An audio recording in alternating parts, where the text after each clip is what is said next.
É o pet, é o pet, é o pet, é o pet, é o pet, é o pet, é o pet, é o pet, é o pet, é o pet, é o pet, é o pet, é o pet, é o pet.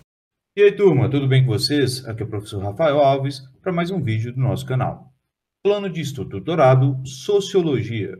Desde já, peço que vocês se inscrevam no canal, marquem as notificações, dê seu like ou dislike e comente. Terceiro ano, Ensino Médio, volume 2, semana 1. Raça, origens e transformações. No primeiro PET, introduzimos sobre os marcadores sociais da diferença. E dentro dos conceitos trabalhados nessa proposta de observar o olhar e a compreensão da sociologia diante do funcionamento de uma sociedade, observamos vários marcadores importantes para estudar a sociedade. Dentro da nossa proposta, nas próximas semanas, refletiremos sobre dois bastante importantes na compreensão dos aspectos da sociedade brasileira, sobre raça e gênero. Essa semana, vamos então começar a trajetória dos conceitos de raça e identificar as origens da discriminação racial no Brasil. No início da Era Moderna, nós temos um encontro, a partir do século XV, entre os europeus colonizadores e as sociedades da América, da África e da Ásia, que marca, então, essa modernização da sociedade, tal como conhecemos hoje. A busca ávida por riqueza e poder levou os europeus a entrarem em contato com uma diversidade de sociedades muito diferente da deles. Assim, por séculos, essas diferenças inspiraram debates calorosos, inclusive religiosos, a respeito da humanidade dos povos colonizados e escravizados. Reflexões como: seriam eles tão humanos como nós? Ou seriam animais? Teriam eles almas?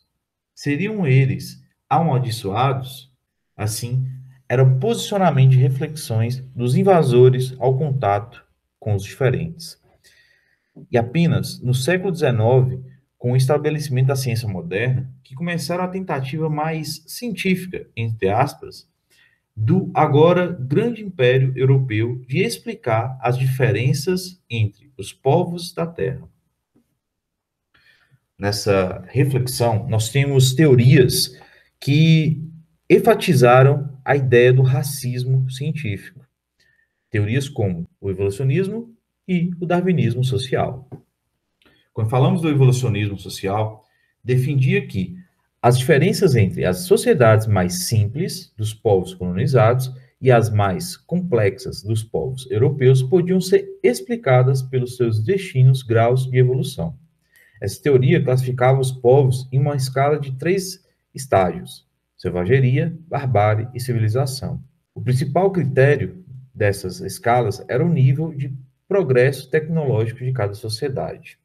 Isso levando em conta a visão etnocêntrica europeia. Se colocava como um avanço tecnológico maior do que as outras. E é importante a gente fazer algumas reflexões críticas que esses povos que foram colonizados, eles já tinham sua ciência, sua tecnologia, sua forma de ver o mundo, a partir da filosofia e da arte. Mas foram descartados todo esse conhecimento nessa posição ou de selvageria ou de barbárie.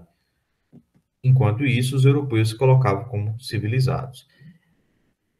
E de forma parecida a esse pensamento, nós temos aí o darwinismo social, que classificava os povos em mais e menos evoluídos, mas construía argumentos biológicos, defendendo que as diferenças características físicas, os fenotipos, dos povos do mundo determinavam diferentes capacidades intelectuais e morais entre eles. Essa proposta aqui, a gente também tem que fazer um olhar bastante crítico, né? Como houve uma distorção, inclusive, de um grande estudo evolucionista de Darwin, mas que foi atribuído a uma ideologia racial, uma ideologia de superioridade de raças na visão europeia. É importante aqui observar que essas teorias posicionavam os europeus brancos no topo da escala evolutiva, social e biológica da humanidade. E aqui a gente tem que contextualizar que surge a noção de raças. Nesse primeiro momento, o conceito é utilizado pelos europeus não só para explicar as diferenças, mas para criar uma hierarquia racial entre os povos. assim considerando os brancos como a raça superior e mais civilizadas no mundo. E essa teoria justificava a dominação e a exploração e o extermínio colonial dos povos pelos europeus. Aqui a gente vai observando, então, que, né, de uma forma até clara, né, e camuflada pelo discurso de que era um dever moral do homem branco civilizar os povos selvagens e bárbaros. A missão civilizatória era o fardo do homem branco diante esse modo de compreender as diferenças que gerou preconceitos e estereotipos sobre a população dominada, vistas como feias, atrasadas, inferiores, preguiçosas, perigosas e intelectualmente incapazes. E isso traz várias consequências para nossas relações de hoje. Por isso, quando a gente contextualiza e a gente vai conceituar o racismo, a gente tem que colocar um ponto importante também nessa análise. O racismo ele surge na posição hierárquica que as civilizações, os povos, né, brancos europeus se colocaram diante das outras civilizações e povos do resto do mundo. E nessa construção, a gente vai ter a ideia construída do racismo de um branco para os não brancos. E aí por isso que a gente coloca aqui um ato de agressão, um ato de julgamento, de bullying com uma pessoa branca, não entram no sentido de racismo, porque em nenhum momento ele foi inferiorizado, em nenhum momento ele foi excluso por ser branco. As questões de aparência, quando colocadas, não entra aqui no mesmo sentido do oposto, de um branco para um não branco, ou seja, os outros povos do mundo, as outras etnias, as outras etnias raciais do mundo. Então, é uma reflexão para a gente também colocarmos aqui. Então, a gente vai contextualizar esse fato, esses fenômenos do racismo no Brasil, que nessa mesma época, a classe dominante branca e seus homens de ciência eram influenciados por esse conjunto de teorias, que aqui a gente coloca como racismo científico, na busca de explicar a realidade nacional. Que realidade é essa? A gente tem que contextualizar que o Brasil havia sido o maior importador mundial de escravizados africanos dos últimos 300 anos, sendo também o último país a abolir a escravidão em 1888. Sua população era significativamente indígena, preta e mestiça, ou seja, para as elites, brancos, oligarcos e escravocratas, que acreditavam na hierarquia racial, a presença predominante dessas raças inferiores no Brasil, e a gente tem que colocar aqui entre aspas, né, essas raças inferiores, representam um obstáculo para o progresso da nação. Aqui nós temos uma construção que intensifica no início do século XX com as teorias da eugenia. Essa linha de pensamento ideológico, também integrante do racismo científico, foi definida pela elite e o seu Estado, que inclusive, não só no Estado brasileiro, mas em vários lugares do mundo, como as linhas de pensamento fascistas, nazistas, essas teorias defendiam a separação das raças, a ideia de que sua mistura trazia decadência racial e social e de que havia a necessidade de um melhoramento genético da população. Aqui nós temos o Estado que passou a implementar políticas eugenistas de branqueamento da população. Como isso aconteceu? Com o fim da escravidão negra no Brasil, houve, poucas décadas depois, um incentivo de trazer imigrantes europeus para solos brasileiros. Essas políticas de imigrações de europeus, principalmente italianos e alemães, foi uma das mais famosas políticas eugenistas do país. Essa política eugenista apresentava duas faces. Ao mesmo tempo que o Estado incentivava ativamente a vinda de europeus brancos, por omissão, eles não promoviam nenhuma política de integração da população preta e mestiça recém-liberta, dificultando a sua condição de sobrevivência.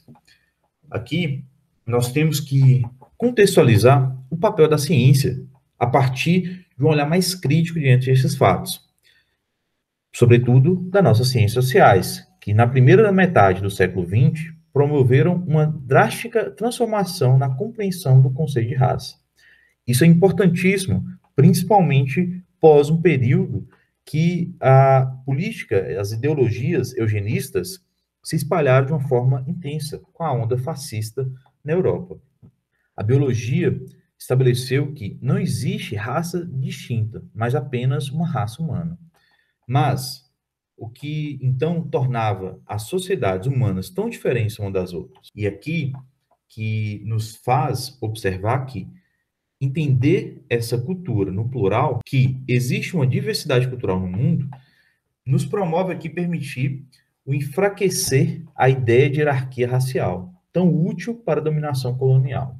E assim surge a ideia do relativismo cultural, ou seja, que na diversidade cultural, cada cultura tinha uma sua luz própria, e de que não era possível classificar uma como superior ou inferior à outra. A crítica ao racismo científico era de que era etnocêntrico, e entendendo o etnocentrismo, que acontece quando uma sociedade usa os valores de sua própria cultura para julgar culturas de outras sociedades. Dessa forma, exatamente o que os europeus fizeram com as outras sociedades por séculos, julgaram-nos com atraso por não serem parecidas com a deles e por não terem as mesmas tecnologias industriais. Nessa proposta, a gente fala sobre o relativismo cultural, trazendo várias figuras importantes para essa discussão, como o grande antropólogo franco-belgo Lévi-Strauss, mas também trazendo aqui, para o olhar da sociologia, das ciências sociais brasileira, o antropólogo e historiador Gilberto Freire, que influenciou bastante a transformação da noção de raça no país, em sua grande obra, Casa Grande e Senzala. Claro que nós temos que trazer leituras críticas desse encantamento, dessa ideia, né, que o Gilberto Freire ele promove na sua obra, né, de uma coisa muito pacificadora e até da construção do mito da democracia racial, que vamos falar mais à frente, mas é uma obra importante também nessa leitura social brasileira. E assim a gente vai fazer um olhar até crítico, né, porque nessa proposta do Freire, que traz a noção de raças no país, ele coloca aqui que a colonização portuguesa havia tornado o Brasil um país menos racista que os outros, pelo fato de que os portugueses já traziam no seu processo, né, estruturas da cultura árabe, onde tornava esse país mais mestiço.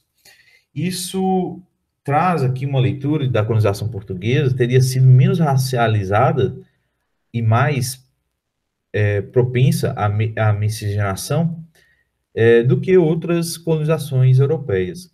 Essa ideia de miscigenação seria para Freire algo positivo, uma vantagem civilizatória do Brasil.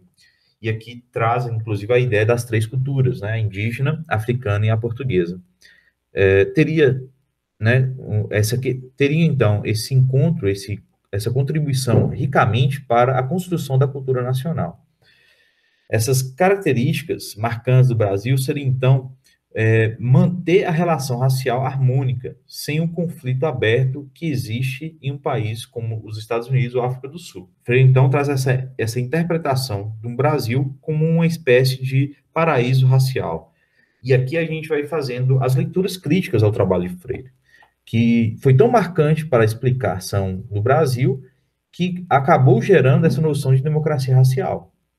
Aqui não teríamos grandes problemas de ordem racial e todos os grupos raciais viveriam em paz e misturados.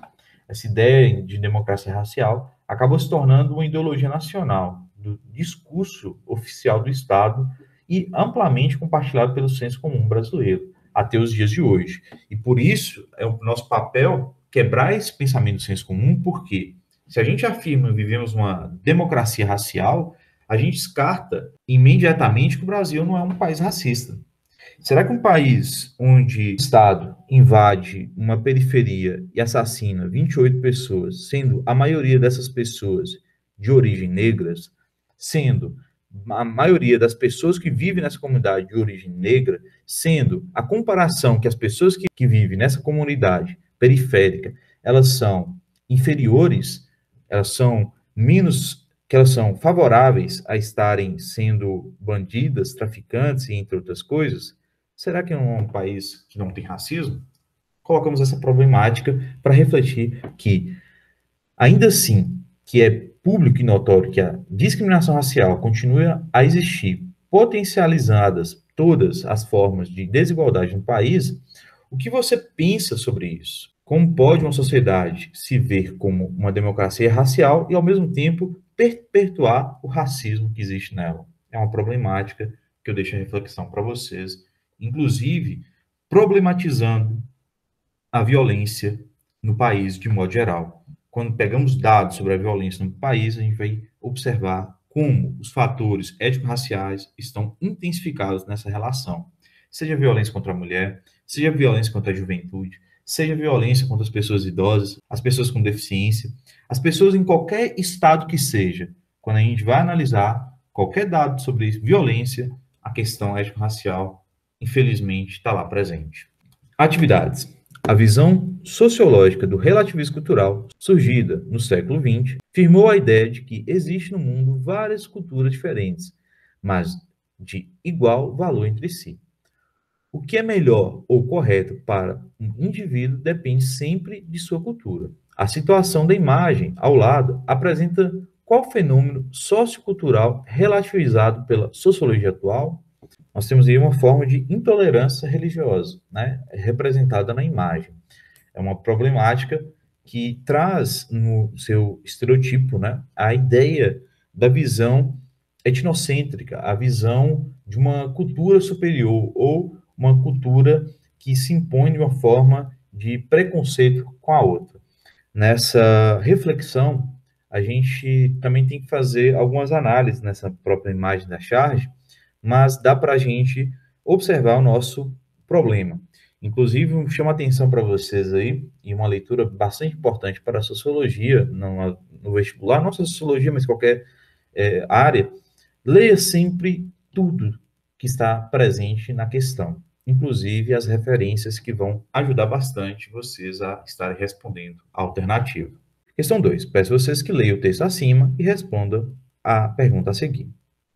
O trecho acima refere-se ao fato de que logo após a abolição da escravidão, dois pontinhos, né? Então, nós temos aí um texto de um grande sociólogo, o Florestan Fernandes, sobre a integração do negro na sociedade de classes, faz, então, uma reflexão sobre a sociedade brasileira e a relação e com as pessoas de origem negras. Essa leitura, então, nos vai promover reflexões críticas do período da abolição da escravidão de 1888. E aí a gente tem uma leitura histórica para a gente também refletir nesse período, como a gente já tinha feito.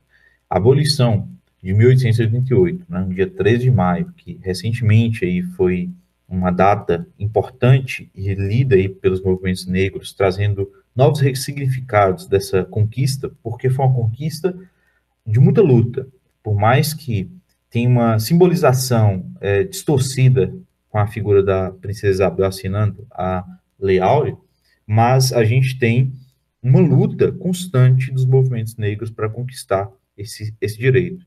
Um direito que, infelizmente, até hoje, há um processo de luta para garantias dessa liberdade de fato, para a garantia do combate ao racismo estrutural que foi implantado no período da escravidão negra no Brasil.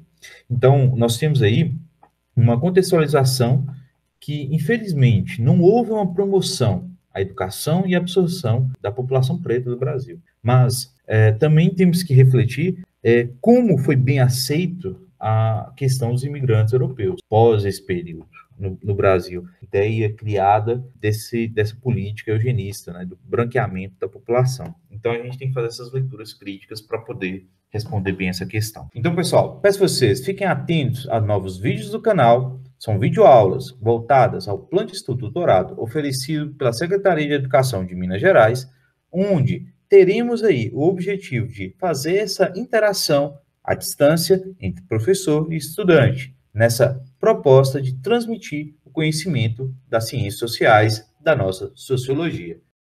Peço também vocês que já inscrevam-se aí no canal, ativem o sininho de notificação, deixe o like ou dislike e também deixe seus comentários.